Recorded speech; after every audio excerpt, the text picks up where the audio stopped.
Hey everybody, Wes with Fundamental Games here. Going to talk to you about Fun in 5 mechanics. So this is the new series that I'm going to talk about a different mechanic, maybe each week, maybe every other week, depends how time goes. And just discuss 5 things that I like the most about that particular mechanic and some of the games you might see them in. So today, if you haven't guessed it already by looking at the boxes in front of me, is about deck building. This is one of my favorite mechanics, so I thought I would start with that. And I think that's because I originally started board games as a result of my love of Magic the Gathering, which was a deck construction game, but really pads over well into deck building. So Deck Builder, one of the most classic and well-known titles for deck building is Dominion, but it's straight off into many other games like Ascension or Aeon's End or Clank, Thunderstone Quest, Harry Potter. All these games have an essence of deck building about them. The first thing I like about deck builders is they have, I won't say infinite because there's only a finite number when you're multiplying numbers, but there is what feels like an unlimited possibility or variability of card combinations. So, for example, even in the first edition, or second edition, I guess, but the first set of Dominion, it comes with a variable set of cards, and you only pick 10 kingdom cards at a time to play with. But when you multiply that by however many sets of cards are in the deck, it multiplies, and the number of different card setups that you could have in any given game is very, very different. It could be thousands or tens of thousands of different combinations. Or in Clank or Ascension, where you have a rotating market, then you never are going to have the same 5 cards in front of you at the same time, or very, very unlikely. So I love the unlimited variability because it always keeps your mind turning. What cards are available now, and how am I going to decide what's good for me now?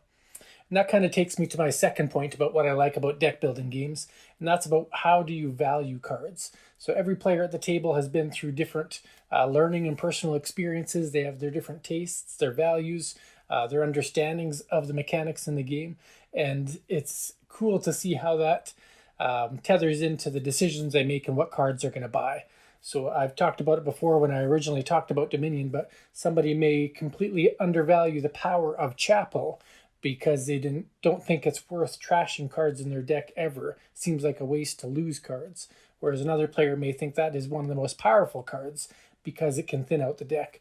Or there may be other games like Clank where some players may value the cards that allow them to get the swords and crush the monsters to earn gold. Other players may value the cards that give them more skill points that allow them to purchase magical tomes or more expensive cards. So it can really show personalities at the table, player strategies at the table, and just opens up a lot of fun with the game. And that's the second thing I like so much about deck building games. The third thing is about building an engine, and that really does tether into those first couple things. In order to build an engine, you have to have an understanding of the cards, and you have to be able to afford them by kind of planning your strategy ahead. You know, did you buy enough gold or silver in Dominion to be able to purchase some of the cards that could make your engine? Did you try to build your deck in Harry Potter to kind of chain off things together? That engine, as you call it, maybe it's chaining 7 cards together, being able to draw an extra 2 cards and then an extra 3 cards and get an extra couple actions.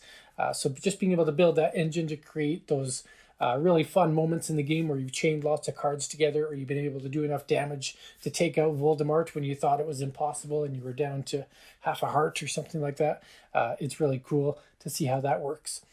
And that engine building really ties into my fourth point, and that is the feeling you get when you make your deck more efficient. And one of the best ways to do that is to call out or trash the cards in your deck that you start with that help you, purchase other cards, but then become a hindrance later on in the game. So it could be the coppers and the estates in Dominion. It could be the what do you call it? The clank cards, the stumbles or whatever. In Great Western Trail, it might be the duplicates of the black cards or the green cards or your starting hand. You have lots of duplicates, and sometimes that causes problems. Whatever it is you're calling out, or in Tyrants of the Underdark, you can actually promote cards. And so instead of them being out of the game for good, they actually become victory points at the end of the game. And so it's really cool how different games manipulate that variable, how they manage that culling and trashing mechanic. And I think it's a lot of fun to figure that out. And I think it's a very important part of any deck building game is how do you manage your deck in the late game by getting rid of cards that you started with in the early game. Thunderstone Quest is another good example of that. It actually takes the adventurer card that you start with. It's like a no-name character, and then you can get rid of that to become an actual named character with special powers. So I like that evolution of character. It almost feels like your character became that other character. And then the fifth thing I like is about how deck building has evolved so much since Dominion and Clank and Ascension, and has become more, and it's starting to get more and more involved with other mechanics and components in the game. Great Western Trail here is a good example. I should mention Friday is the perfect example of culling and trashing as a core mechanic in a game. But that's one of the smaller deck builders or deck debuilders, I guess. But Great Western Trail, it's a deck builder because you are buying cattle to make your deck better so that you can get more points each time you go to San Francisco. But it also integrates well with the components in the game. Certain buildings or landmarks let you trade in certain types of cards or discard certain types of cards. So you almost want some of those cards to take advantage of that board. Or in Tyrants of the Underdark, I did a Fun in 5 session on that, but how you are using your cards to create warriors on the board, or to create spies that you can then remove from the board with other character or other cards, and it just plays upon itself over and over and over. So just so many different ways. I think Endless Winter is bringing out a really cool use of deck building tethered in with worker placement, and there's some other cards that are really trying to build on that. And a game that's live on Kickstarter while I'm doing this, Castlescape, is doing that with kind of building a castle on the table with the deck that you're building for yourself. And that's really cool to see that integrated in a newer Kickstarter game. So there you have it, my first Fun in 5 based on mechanics, deck building. I'm going to explore all kinds of different mechanics as we go through these videos, again, once a week or once every other week. If there's a mechanic you want to see next, let me know. Or if you have any thoughts on your favorite deck builder or your favorite aspect of deck building games, feel free to leave a comment. I'd love to chat with you in there. Thanks for watching. Take care.